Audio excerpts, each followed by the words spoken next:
What is going on, guys? It is WrestleMania here, back with another episode. As we showed you last Christmas, there is an insane amount of crappy wrestling merchandise, both WCW and WWE. However, if you're willing to dig deep into the manure pile, there's even worse stuff to be found by bootleggers.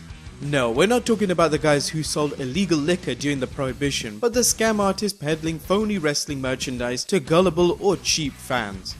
Despite the efforts of wrestling companies trying to stop bootlegging merchandise, it continues to come out. But here are some of the worst bootleg merchandise out there. Number 1. John Cena TNA Puzzle. You guys remember John Cena's epic run in TNA, right? No? That didn't stop someone from releasing a John Cena jigsaw puzzle featuring the face that runs the place, putting himself over TNA's roster. The intrepid folks over at WrestleCrap figured out this one was a mix of a TNA video game cover and a photo from a pay-per-view featuring John Cena and Randy Orton. Of course, given the number of pay-per-view matches Orton and Cena had, that could be anything from the 21st century. Number 2. Roman Reigns toilet seat cover. You've got to give this bootlegger points for its originality, as its design sums up how many fans feel about Roman Reigns' career and push in the WWE as of lately. Now, if we could only get a Roman Reigns urinal cake, life would be perfect. Number 3. Lost in Translation. Not sure if we saw this movie headlining the box office last year, and we're not exactly sure what this DVD cover is all about, but it must fall into the Lost in Translation pile.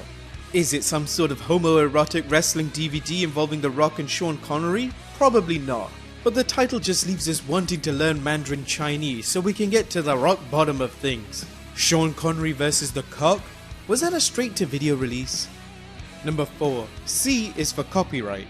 With sites like Cafe Press allowing people a chance to make their own t-shirts, WWE knockoffs seem inevitable.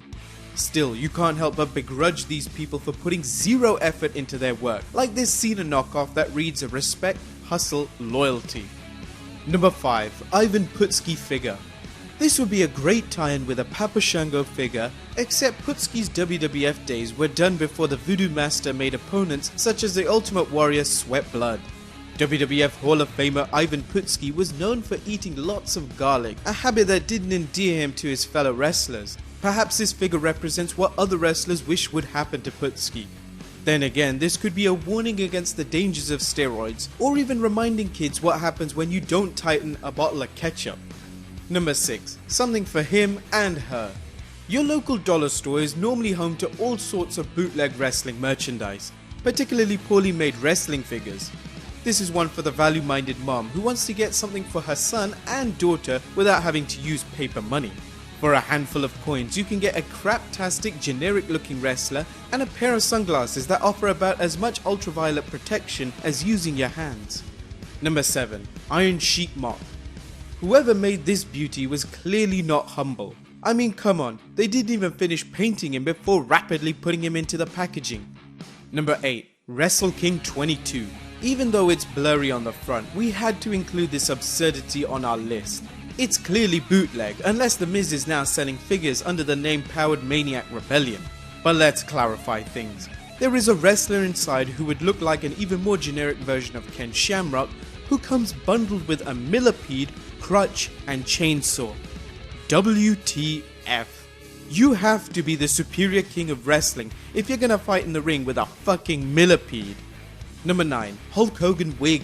We've said it before, but it bears repeating that there's so much bad Hulk Hogan merchandise, bootleg and legit, that we could do an entire video on it.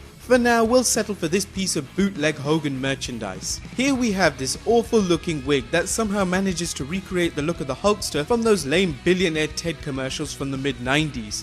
Now, if we could only find a matching Nacho Man wig, we'd be all set. Number 10. WrestleMania 3 t-shirt. We must be in a parallel universe because I had no idea that Hulk Hogan faced off against Ronald McDonald at WrestleMania 3. Number 11. South Park Wrestling t-shirt. Kudos to any bootlegger who knows the power of marketing synergy, taking two brands and combining them into an unstoppable super brand. Here, someone saw the popularity of the animated show South Park and wrestling's New World Order, then mixed them into a t-shirt. In true bootlegger tradition, everything looks horribly wrong, whether it's the shoddy recreation of the South Park style of cartooning or calling the NWO the New World Order. Number 12. Wrestling Federation figures.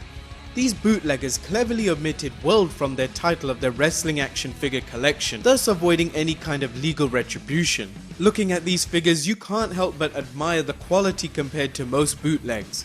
Not only do they look like their real world counterparts, such as this one that looks like Lance Storm, and others that include the likes of RVD, or in this case, SVD. What makes this set truly awesome is the picture of what looks like Chris Benoit right before he used his Bowflex machine for the last time. Number 13. Action Wrestlers. Here we have clear knockoffs of both Ted DiBiase and the Bushwhackers, but in this case, Ted is looking more dollar store man than $1 million man. Number 14. Wrestle Rampage Tag Team. In a world of marketing hyperbole, this is one toy set that delivers. Not only do the wrestlers look roided up and ready to rumble, but they also have the equipment needed to make sure that this bout will be one for the ages. When your accessories are a giant chainsaw and an adamantium baseball bat, you know your opponents aren't kicking out. In fact, the only kicking they'll be doing is kicking the bucket. When someone buys their kid this cheap ass knockoff, at least they'll have the satisfaction of their bootleg wrestlers being the baddest on the block. Well guys, that about wraps up this video today. I want you to write down in the comments below if you've seen any worse wrestling merchandise than this, and it has to be unofficial. If you could also spare some time to check out my other videos such as WWF and WCW worst wrestling merchandise, feel free to check them out on the recommended tab on your right side. If you want to, subscribe for more videos, and I'll see you next time with some more wrestling content.